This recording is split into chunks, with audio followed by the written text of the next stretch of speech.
রাস্তায় বেরিয়ে আমি ভুলেই গেছি কোথায় যাব। তো আজ ছিল মঙ্গলবার, আমি গেছিলাম মন্দিরে পুজো দিতে। Hello everyone, welcome back to my another mini blog. আমি চলে এসেছি পূজা আবার একটা নতুন ভিডিওতে। তোমাদের অনেক অনেক অনেক ভালোবাসা। তো আজ ছিল মঙ্গলবার, আজকের দিনটিতে আমাদের পুজো দেওয়া হয়। তো আমি পুজো দিতে যাওয়ার জন্য মন্দিরে যাচ্ছিলাম। তো তার জন্য আমার মন্দিরে যাওয়ার আগে যা যা লাগবে সেগুলো আমি কিনে নেবো। চলো তোমাদের সঙ্গে শেয়ার করবো, আর সঙ্গে থেকে পুরো ভিডিওটা লাস্ট অব্দি। যা গরম রোদ পড়েছে, জল আর ছাতা ছাড়া বাইরে বেরানোই যাবে না দিনের বেলায়। যাই হোক, কথা বলতে বলতে আমি মিষ্টির দোকানে চলে এসেছিলাম। আমি মিষ্টির দোকানে এসেছিলাম মিষ্টি নেবো বলে। তো আমাদের খাবার জন্য নয়, ওটা পুজোর জন্য, আমাদের বজরংবলির জন্য লাড্ডু নেব। তো আমি লাড্ডু নিতে এসেছিলাম। এদিকে লাড্ডুটা অর্ডার দিয়ে দিয়েছিলাম পার্সেল করার জন্য, আর আমি এদিকে মিষ্টিগুলো তোমাদেরকে দেখাচ্ছিলাম। দেখো কার কোনটা পছন্দ মিষ্টি একটু কমেন্ট করে জানাবে। তো আমার তো মিষ্টি একদমই পছন্দ নয়, কিন্তু পুজো দেওয়ার জন্য যেহেতু লাড্ডু লাগে, তো তাই জন্য আমি লাড্ডুটাই আনতে গেছিলাম মিষ্টি দোকানে। শুধু লাড্ডুটাই নিয়েছি, আমার কোনো মিষ্টির দিকে চোখ যায়নি। তো আমার মতো মিষ্টি কার কার অপছন্দের একটু কমেন্ট করে জানাবে। তো আর যাদের পছন্দ তারাও কমেন্ট করে জানাবে। যাদের মিষ্টি পছন্দ তাদের জন্য নতুন অফার আমি নিয়ে চলে এসেছি। যাদের মিষ্টি পছন্দ তাদের জন্য আমি পার্সেল করে মিষ্টি বাড়ি পাঠাবো। তো যাই হোক, তোমাদের সঙ্গে এদিকে আমি কথা বলতে বলতে আমার মিষ্টি কাকু সেদিকে মিষ্টি পার্সেল করে ফেলেছে, তোমরা দেখতেই পাচ্ছ।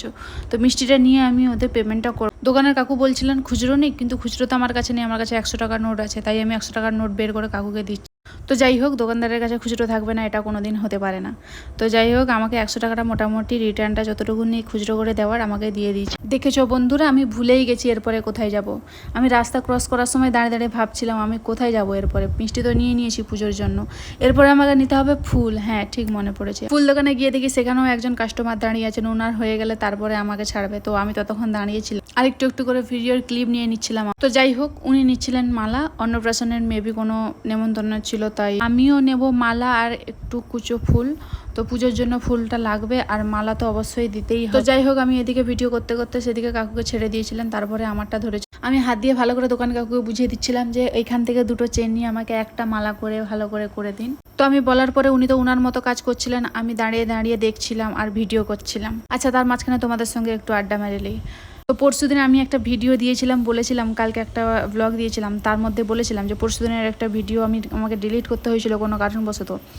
তো ভিডিওটা ডিলিট হয়ে গেছিলো বটে, অনেক ভিউয়ার্স ছিল তাতে, সত্যি আমি অনেক কষ্ট পেয়েছিলাম। তারপরে যে আমি ভিডিওগুলো আপলোড করেছি, সত্যি কথা বলতে তার রেজাল্ট দেখে আমার মনটা সত্যি খুব খুশি হয়ে গেছে। এটাই বাস্তব, ভালো জিনিস বেশি দিন কপালে সয় না, আর সেটাকে ছেড়ে দিতে পারলে হাসি মুখে তারপরে রেজাল্টটা খুব বেটার আসে, এটা আমাদের জানা আছে। তার জন্য আমার ক্ষণিকের মতো মন খারাপ হলেও তারপরের ভিডিওর রেজাল্ট দেখে আমার মনটা পুরো একদম বক বক খুশি হয়ে গেছিলো। তো যাই হোক, তোমরা যদি একে অপরকে এইভাবে সাপোর্ট করো তো আমরা অবশ্যই গ্রো করব, সাকসেস অবশ্যই আমরা অ্যাচিভ করব। তো সাকসেস পাওয়ার জন্য আমাদের ধৈর্য ধরতে হয়, কষ্ট করতে হয়, পরিশ্রম করতে হয়, তবেই গিয়ে একটা ভালো রেজাল্ট বা ভালো ফল আমরা অ্যাচিভ করতে পারি। তো যাই হোক, তোমাদের সঙ্গে এদিকে কথা বলতে বলতে আমার ওইদিকে ফুল কাকু রেডি করে দিয়েছিলেন। তো ফুলটা নিয়ে চলে গেছিলাম আবার একটা অন্য দোকানে, কাপড়ের দোকানে। তো আমার ওখানে একটু দরকার ছিল। তো ওই লাল মতো যে কাপড়টা ভাঁজ খুলছেন কাকু, দেখতে পাচ্ছ, তো ওইটা কি কাজে লাগে তোমরা একটু কমেন্ট করে জানাবে। তো আমি তো জানি, তাই জন্য আমি নিয়েছিলাম। তো আমাদের বাড়িতে আছে, কিন্তু ওইটা এক্সচেঞ্জ করতে হবে, তো খারাপ হয়ে গেছিলো, তাই জন্য আমি ওইটা নিয়েছিলাম। আর কাপড়টা আমি 1 মিটার নেবো বলে দিয়েছিলাম, তাই উনি মাপ করে কাপড়টা কাটছিলেন দুজন মিলে। এরপরে আমি যাব সোজা মন্দিরে। তো ওনার কাছ থেকে আমি কাপড়টা নেওয়া হয়ে গেলে আমি পেমেন্টটা দিয়ে মন্দিরে যাব।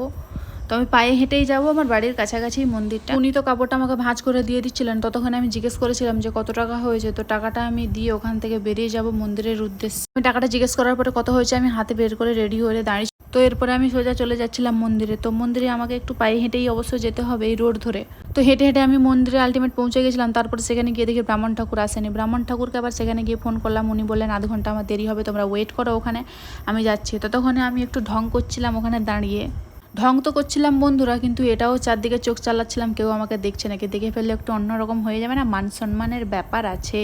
তখন ভাবলাম না, আর বেশি কিছু করা যাবে না, গিয়ে চুপচাপ ক্যামেরাটা আবার বন্ধ করে দিই, আর দরকার নেই। এই যে তোমরা দেখতে পাচ্ছ মন্দিরটা, আমি মন্দিরটা তোমাদেরকে একটু দেখালাম। ব্রাহ্মণ ঠাকুর আলটিমেট চলে এসেছিলেন, তারপরে পুজো সেরে আমি বাড়ির দিকে চলে এসেছিলাম, আর তখন দেখো এই অবস্থা আমার।